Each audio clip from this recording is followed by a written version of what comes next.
Degree college స్టూడెంట్స్ను కానీ engineering గ్రాడ్యుయేట్స్ను కానీ వాళ్ళ యొక్క డిగ్రీ పట్టాలు పొందే క్రమంలోనే వాళ్ళకు శిక్షణను ఇవ్వాలి, నైపుణ్యాన్ని అందించాలి. వాళ్ళు పట్టా తీసుకొని బయటకు వచ్చేటప్పటికి వాళ్ళ కోసం ఉద్యోగ అవకాశాలు ఎదురు చూడాలి. ఆ ఉద్యోగంలో ప్రత్యక్షంగా పోయి వాళ్ళు జాయిన్ అవ్వాలన్న ఆలోచనతోటే ఈరోజు ఈ కార్యక్రమాన్ని ఇక్కడ లాంచ్ చేయడం జరిగింది. మిమ్మల్ని అందరినీ కూడా సెలెక్ట్ చేసి ఇక్కడికి తీసుకురావడం జరిగింది. ఇది మీ కొద్ది మందిని ఉద్దేశించి అడ్రస్ చేయడానికి కాదు ఇక్కడ ఏర్పాటు చేసిన కార్యక్రమం.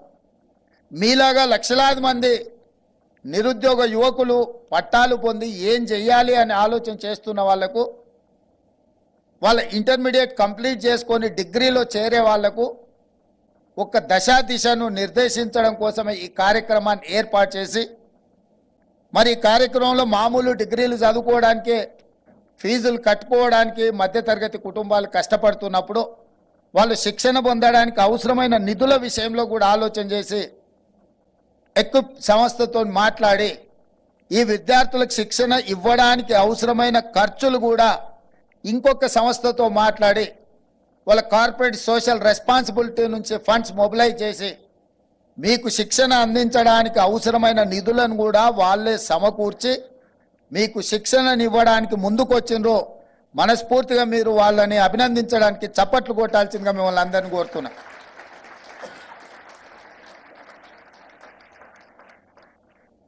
ఎందుకంటే వాళ్ళు మీ నుంచి ఏం ఆశించడం లేదు. మీ నుంచి వాళ్ళు ఆశిస్తున్నది క్రమశిక్షణతో శిక్షణ పొంది ఈ శిక్షణ మీ ఉజ్వల భవిష్యత్తుకు ఉపయోగపడాలి.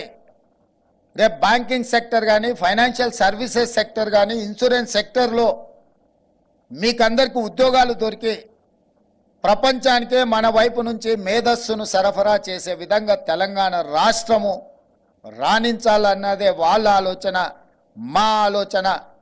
భవిష్యత్తులో డిగ్రీల విషయంలో కానీ, అదేవిధంగా ఇంజనీరింగ్ గ్రాడ్యుయేట్స్ విషయంలో కానీ వాళ్ళ నెక్స్ట్ ఇయర్ నుంచి ఇంటర్న్షిప్ కూడా ప్రవేశపెట్టాలని రాష్ట్ర ప్రభుత్వం నిర్ణయం తీసుకున్నది. దాంతో వాళ్ళు ప్రాక్టికల్గా ఎక్స్పీరియన్స్ రావడము వాళ్ళకు భవిష్యత్తులో ఉపయోగపడుతుంది. ఈరోజు మనమందరం కలిసికట్టుగా ఈ కార్యక్రమాన్ని ముందుకు తీసుకెళ్ళాలి. సోషల్ రెస్పాన్సిబిలిటీ అని అంటే సంపాదించిన దాంట్లో కొంత ఇవ్వడమే కాదు, ఒక మంచి కార్యక్రమాన్ని ముందుకు తీసుకెళ్లాలన్నప్పుడు అవేర్నెస్ ప్రోగ్రామ్ తీసుకొని అవేర్నెస్ కల్పించడం కూడా సోషల్ రెస్పాన్సిబిలిటీ అని నేను నమ్ముతున్నా. మా మిత్రులు ఫిరోజ్ ఖాన్ గారు కూడా ఇక్కడ ఉన్నారు. ఇలాంటి వాళ్ళు అవసరమైన సందర్భంలో మాట్లాడాలి.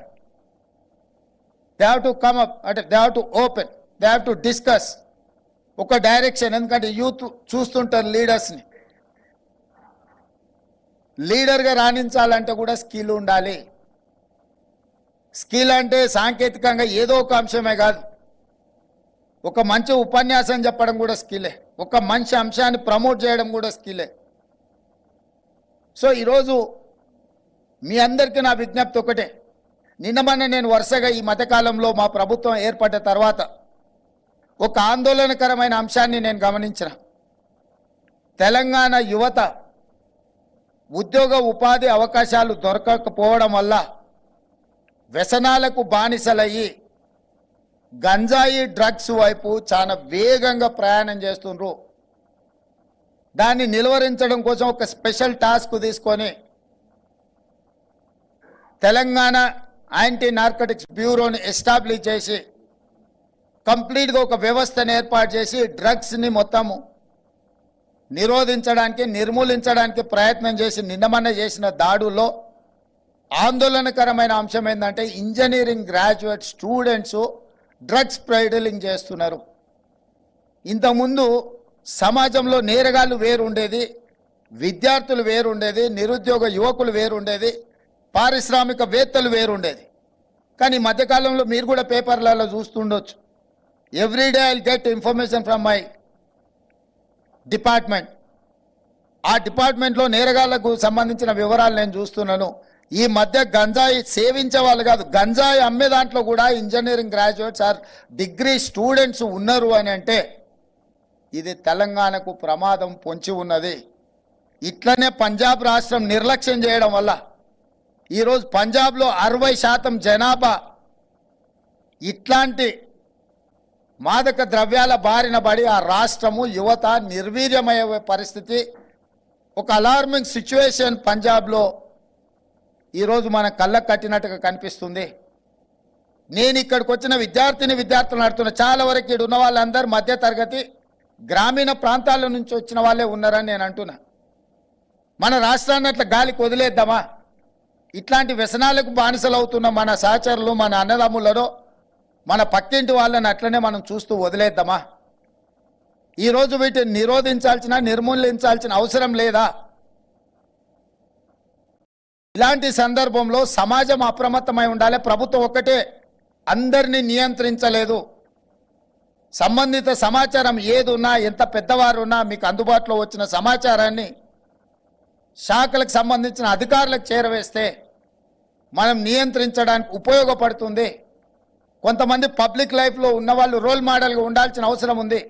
వాళ్ళు బానిసలు అవ్వడమే కాకుండా అలాంటి వాళ్ళని సమర్థించే మాటలు కూడా కొంతమంది అప్పుడప్పుడు మాట్లాడుతుంటారు. ఇది సమాజానికి మంచిది కాదు.